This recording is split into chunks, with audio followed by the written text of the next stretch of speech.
All right, I'm playing some of the Drumore links. I'm playing against my clan president, Mike D.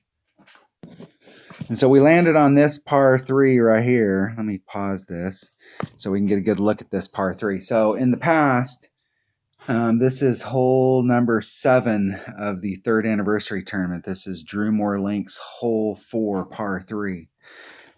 So in the past, in order to get my red line up here, I brought a Saturn, and I've come at it with a Saturn because that's the best long iron backspin club that I have.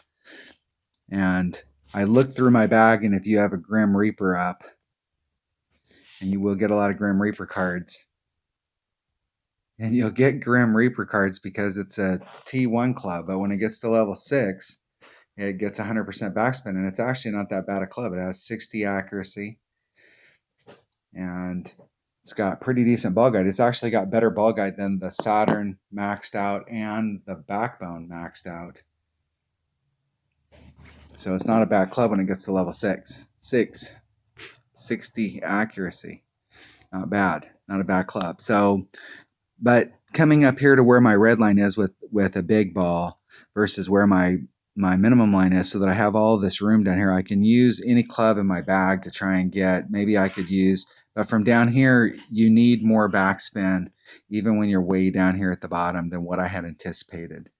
So I got on this hole, and several of my teammates have posted hole-in-ones hitting from the island up here coming to the cup.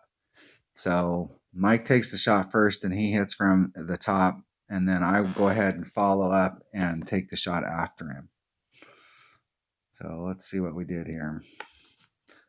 And normally, I don't like doing stuff like this, and when we get to this point, I'll explain to you why. I don't like doing stuff like this because I'm on a par 3. Then I know I can get up there and get a birdie and go home and not mess up on this hole. But if there's an opportunity to get a hole-in-one by bumping it up there and there's no risk, if we can make that shot less riskier up here at the top, then it's not a bad deal. And we're getting the setup how the shot is. This is the very first time I've ever taken this shot. This is like so many of these.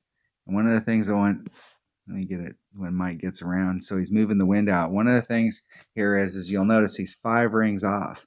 So leaving himself plenty of room. I've seen several other people play this hole this week. Just caught him in one-on-one, and they were right up against this edge because they were trying to get something out of their ball. They liked the look, but it was like right up here, and I've seen them clip this and end up either in the rough right here or in the sand. And there's no reason, since we're setting the shot up, I'm going to have to put a little bit of top spin or a little bit of backspin or a little bit of something on the ball, that we can't give ourselves tons of room. So the more room, the merrier. So awesome job on that.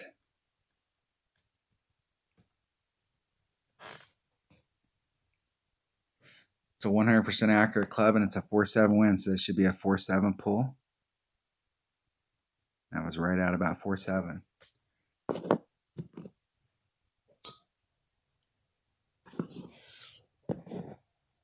Hitting perfect.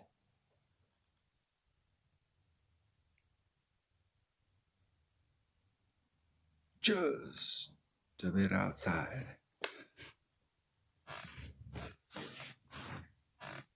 Good distance, though.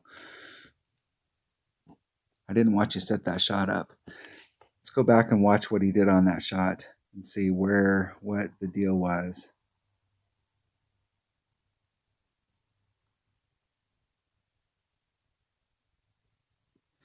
Let's watch how he sets this shot up. He takes a little bit of time here.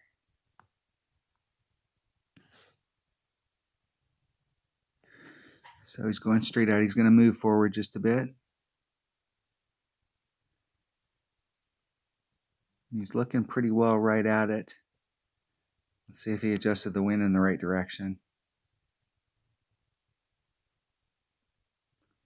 Yeah.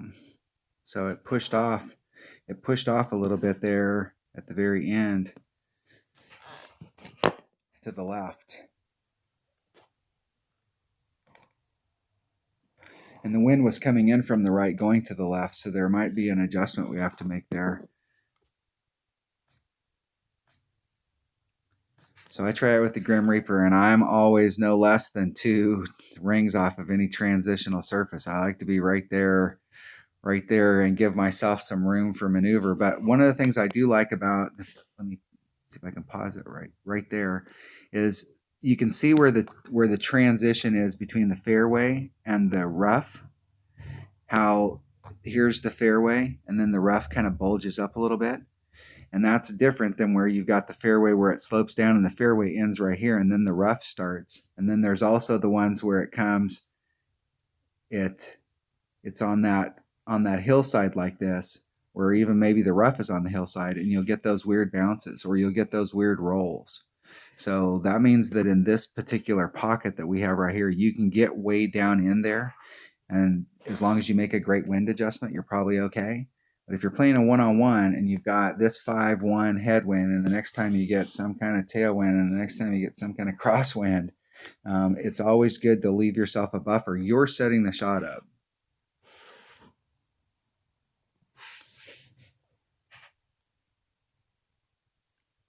And I've got my tail there.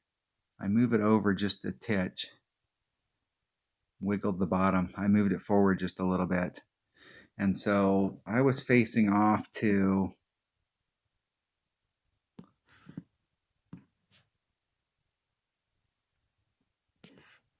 didn't go back quite far enough. Right? I'm facing off in this direction is where that tail's going, or where it looks like it's going. There is a ridge when you're up there. If you look at the hole, there's a little ridge that runs through here. And so if you come with the backspin shot, your goal is to try and get on the other side of that ridge so you can run up to the cup.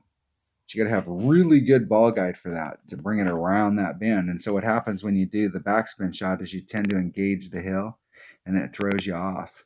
So you roll up the hill, and then as it flattens out and its speed, it rolls you off to the right, and you're always, or you crest it, and then it rolls you out here in front, and you're always off just a little when you do the backspin shot. It's hard to get it right at it. It goes towards it sometimes if you get it just right, but it's like maybe a 20%.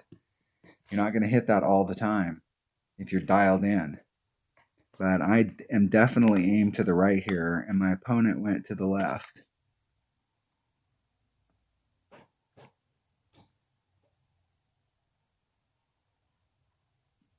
It's 1.6 per ring. So let's see if I made a good wind adjustment. 1.6. 3 rings is 3, 4, 8. So it's 3 rings and a little.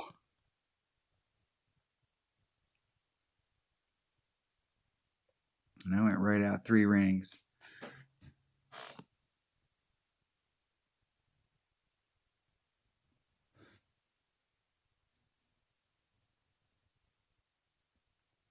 I did put a little bit of overpower on that. I was rubbing up against the nubs. That's the first time I've ever taken that shot from that hillside. and I will tell you too, that's the first time I've ever shot a Grim Reaper, and I got a hole in one. And Mike texted me and was like, "What the heck were you doing with the Grim Reaper?" I had it in my bag for a backspin, because it's 100% backspin. All right, that was Drumore Links, hole 4, par 3. That is hole 7 of the 3rd anniversary tournament. Thanks for watching.